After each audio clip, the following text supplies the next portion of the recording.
জামালপুর সদর উপজেলার রশিদপুর ইউনিয়নের প্রত্যন্ত গ্রাম গজারিয়াটা। কয়েক বছর আগে পাকুল্লা ভাঙ্গনি ঘাট থেকে গজারিয়াটা ভাঙ্গা ব্রিজ পর্যন্ত 2 কিলোমিটার সড়ক ইটের সোলিং করা হয়। এতে স্বস্তি ফিরছিল কয়েকটি গ্রামের মানুষের। কিন্তু গত 2 মাস আগে সড়কটি পাকাকরণের কথা বলে সব ইট তুলে নেয় ঠিকাদার পরিচয়ে একটি প্রতারক চক্র।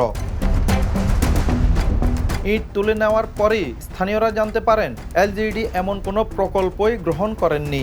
বর্তমানে পুরো সড়ক জুড়ে খানাখন্দ আর কাদা জমে চলাচলের একেবারেই অনুপযোগী হয়ে পড়েছে।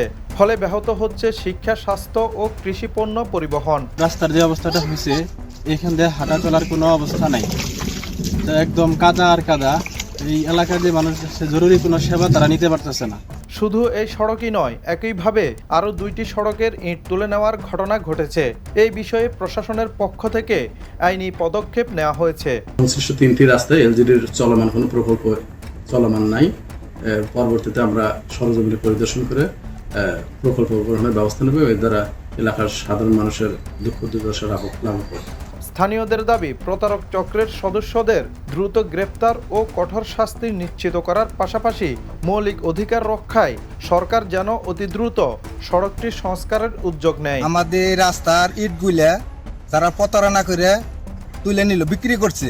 ওদের আমরা গ্রেপ্তার চাই, শাস্তি চাই, সরকার যেন আমাদের বিচার করে। Desk report, the news. দেশে দেশে সবার সাথে দ্য নিউজ।